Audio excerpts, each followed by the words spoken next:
Google is the most popular search engine with no relevant competition.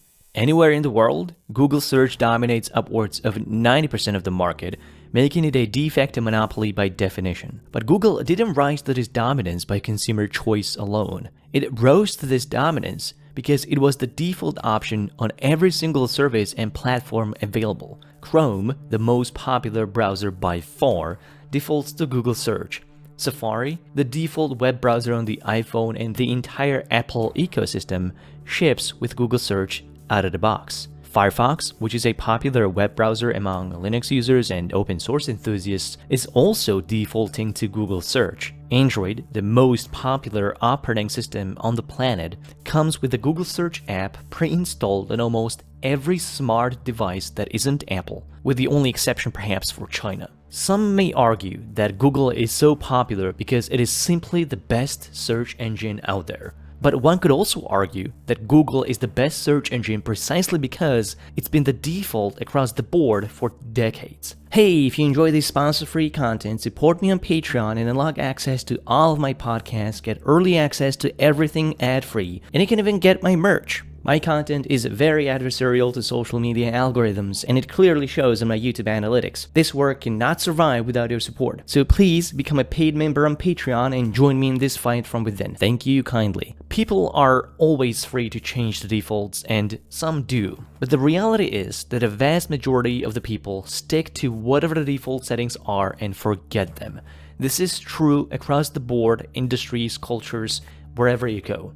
Defaults have power. And that's why Google spends dozens of billions of dollars every single year to pay other companies to set Google search as the default at their services. And Google is willing to pay this much money because the return exceeds these costs multiple times over. For example, in the fourth quarter of 2023, Google spent almost $14 billion to pay companies for this favor. And in those same 3 months, Google returned more than $48 billion in revenue from search. These default agreements go beyond just one-off payments. Any big company could make a larger payment than Google and steal their deal. What makes all these third parties choose Google isn't some objective measurement of quality of different search engines. It is Google's ace up in their sleeve, a revenue-sharing agreement. The magic of this is that if a company selects Google search as the default on their platform, they get a cut of Google search advertising revenue along the line. These revenue sharing deals are a real magic trick.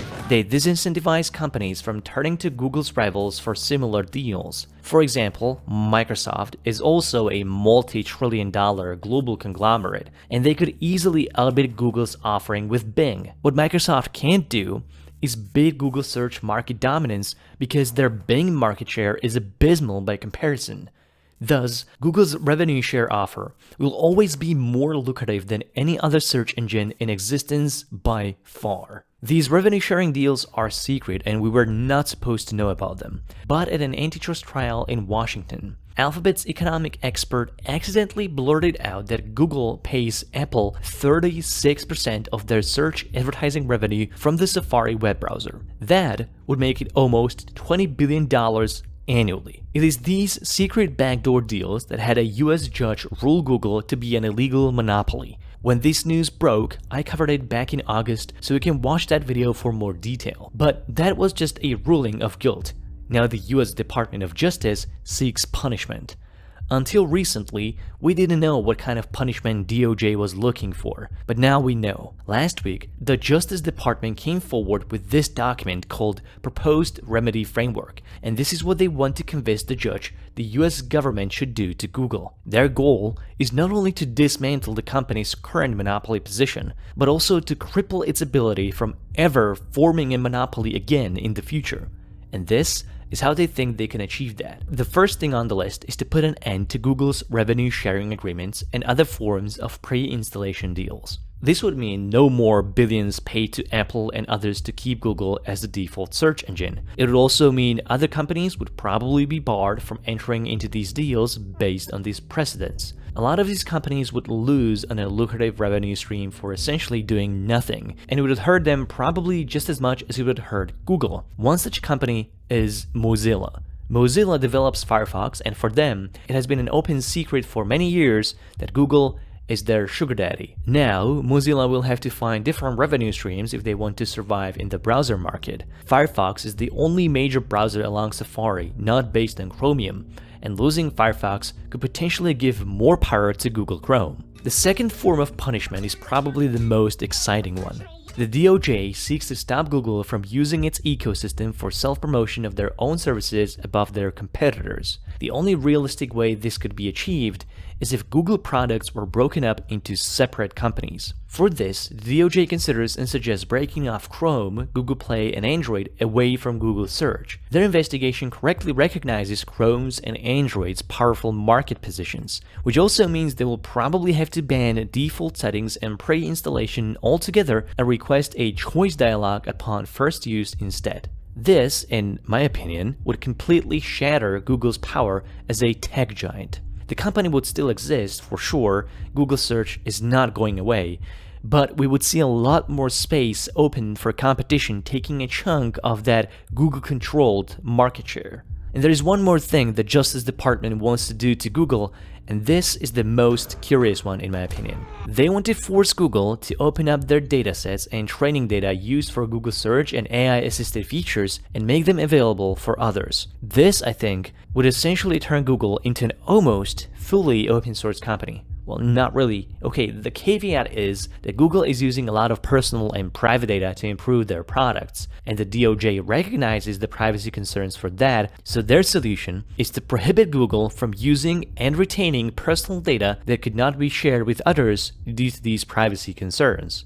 If this passes, it would kill the entire business model of Alphabet, Google's parent company, as well as set the precedents for others in similar positions. Google's whole shtick was to provide all of their services for free while hoarding planetary scale of everyone's private data to monetize. If this proposal goes through, we would probably see the end of the surveillance business model for Google, as there will be no monetary value for them to collect and retain that private data, or at least in that vast amount. This would mean Google competitors like DuckDuckGo, for instance, and others could take advantage of what Google kept a close guarded proprietary secret and build better search tools to compete with Google.